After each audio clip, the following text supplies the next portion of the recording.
We've got become like a feather on the breath of God, gain wisdom through the study of the unknown. The soul is not in the body is in the soul.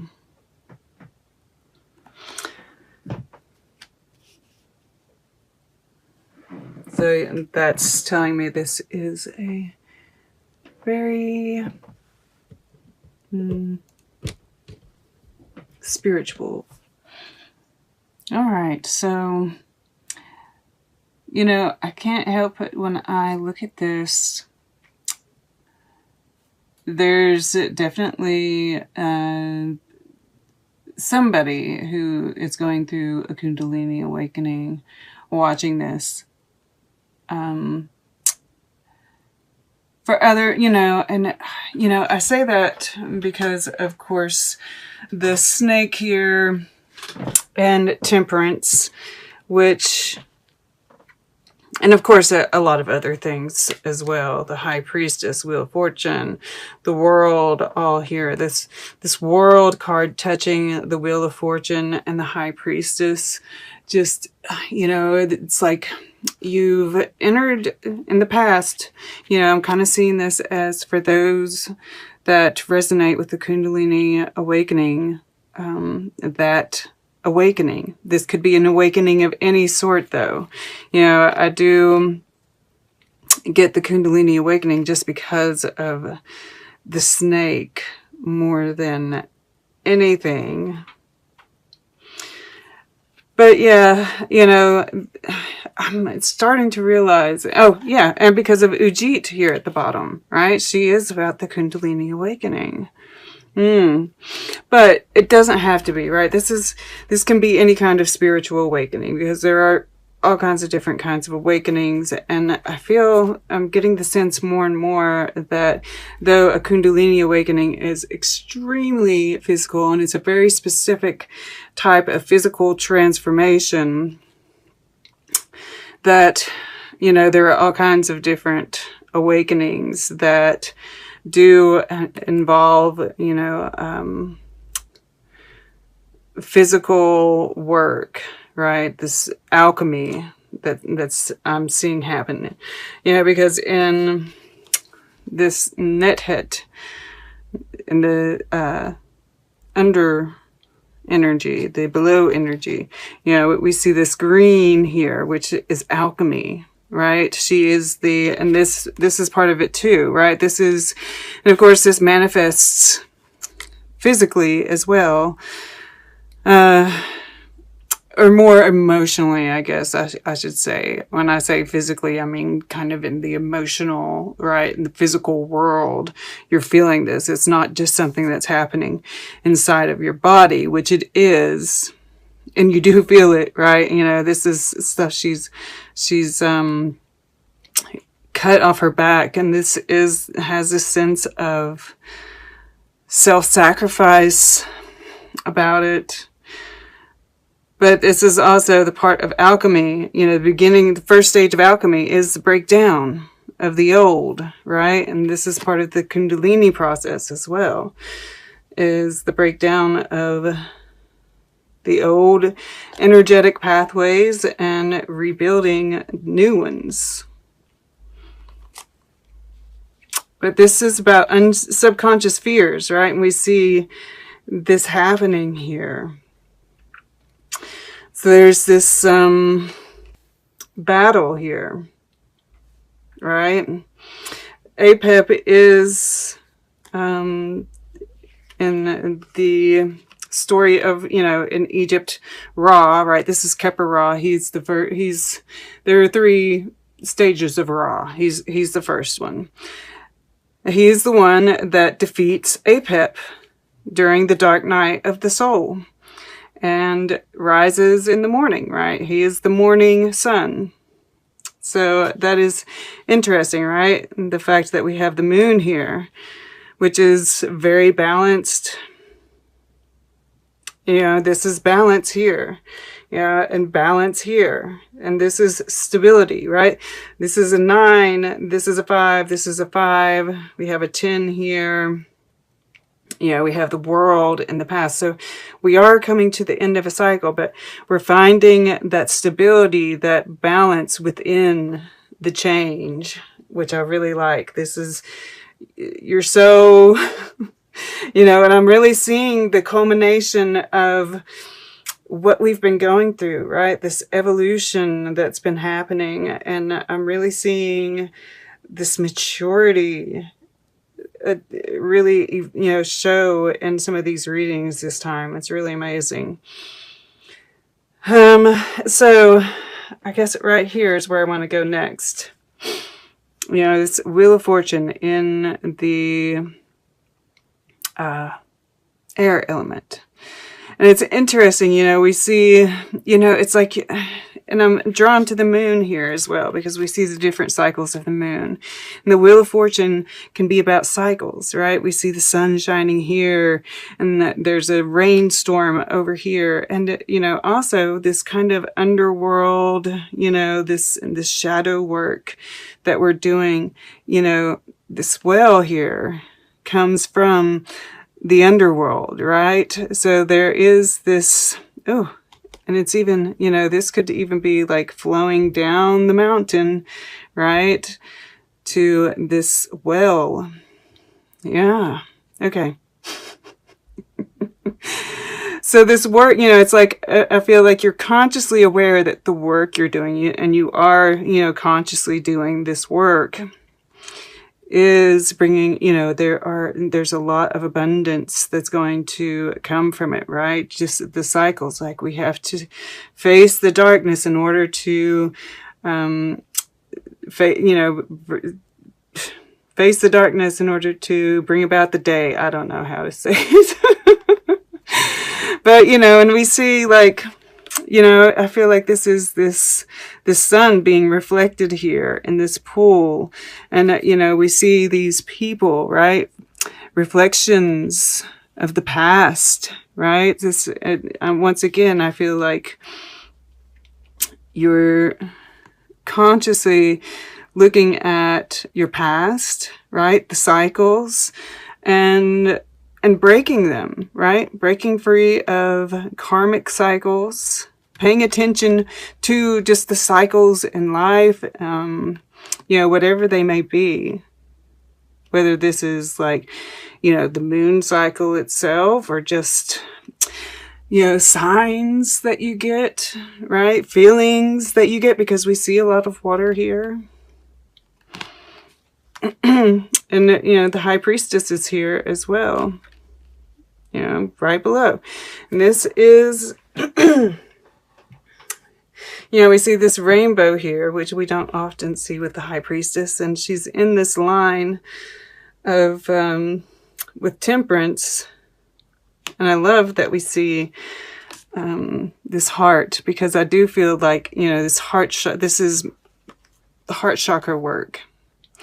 And I do think that, you know, this is showing up in the earth element. So this is something that you're feeling, you know, is happening very physically. You know, and this could be, you know, I have to say, it could be some kind of secret that, whether it's come to light already, or it is, you sense it, right? Because you are very in tune, right?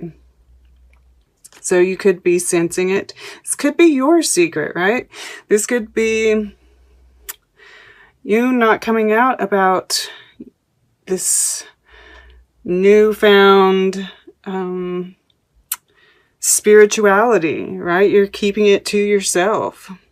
But with this rainbow here sitting next to Temperance, there is this sense of, once again, the alchemy, and we see this, you know, fire in her belly, and then the water, right? That balance between the masculine and the feminine, and once again, that temperance energy. And having, you know, of course, with Temperance, yes, there's that alchemy part of it, but also the patience. I feel like the patience with the cycle, you know, knowing that the cycle has to end, and just, learning how to play, how to, keep your eye. It's like I was talking about in the intro, keeping your eye on that one goal and kind of balancing as things change. Staying playful with that. Become like a feather on the breath of God. And there is, gain wisdom through the study of the unknown. That's perfect high priestess, and I do think that, that's part of this world you stepped into. You have started like some esoteric studies. But this secret being kind of in this line with this Dreamer 3, and it's entitled Soul Loss. But, I don't like that title, because I don't think we can lose our soul. I do like the visuals in this, though. I do, because I think, part of healing the heart, when our heart gets torn out, right, when we experience heartbreak, that feeling of emptiness is a part of the healing, right? We have to open up that space. If we don't feel that, then it's not open, right? That emptiness is kind of proof that we have an open heart. And I feel like these birds, I always see the crows as spirit guides, right? Helpers. Of course, if you see it that way, right? If you're afraid of crows, if you've got bad association with crows, they're probably not there to help you. But I do, and I even see, look, he's even got a heart shape right here. They're eating the heartache, right? This is part of this alchemy that's happening. Eating the pain, processing the pain, digesting the pain in order to, feeling that emptiness so that you can heal, so that love can come in and fill that space. And then we have the Maker Queen. And I love this Maker Queen. And she's got water just, and this is kind of like that, there's the, that healing of the hands. Also, she's right across the way here from the High Priestess. The High Priestess has this rainbow moving between her hands. Once again, that healing energy. And also, like I touch these cards a lot in order to receive messages, right? Our hands are very much tools for psychic energy, is I guess what I'm trying to say. Mercury, guys. And that's another thing. Mercury is retrograde in Scorpio, right? There are going to be a lot of memories surfacing for us to heal. So this could very well be a part of that. But, there's just this joy that emanates from this Maker Queen. I love, this afro hair with all the flowers in it. It's just, whenever I see an afro in any of these cards, even here, right? Even here, we're seeing it plenty of times. It's manifestation, right? The Maker Queen is abundant. She attracts abundance to her.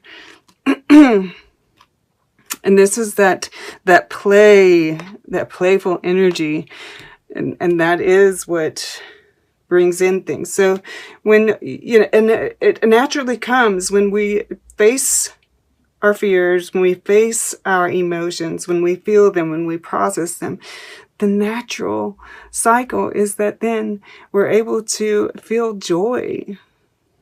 you know, and finding the beauty in the pain as well, right? That is all a part of this. Finding the beauty in all of our emotions and the healing in all of those emotions. We've been taught to see them in specific ways. And the grounding, of course, you know, getting out in nature, grounding, yeah, always helps with the healing process. But, you know, as I was talking about that, this Dancer 10 is in the future position.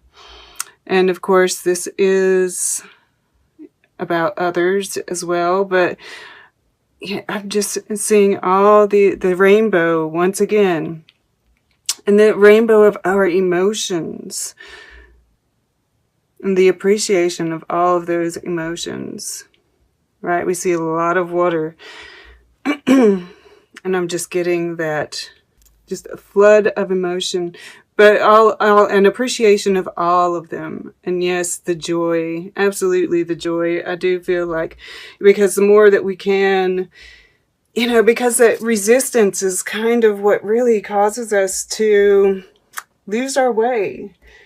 And get us stuck, because when we feel sadness, we have this tendency to close the heart, right? Because we don't want to feel the sadness. Sadness is bad.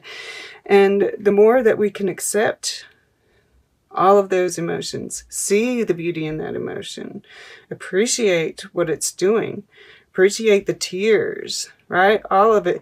The more we can, the more quickly we move into the more abundant, joyful energy. And this is that shifting of mindset as well that's happening, right? The fives have been very much about shifts for me lately. All right. Let's get a piece of art for Virgo. Then we'll get closing guidance. And then we'll take a quick look at all the underlying energies and see what they have to say. To the left. Did you all get this before? Huh. I know this one has come up before a lot. And, you know, the family. It is a big part of all of our, you know, what we've been talking about here, right? These memories are coming up that we're having to deal with. A lot of our insecurities have their root in the family. So there might be some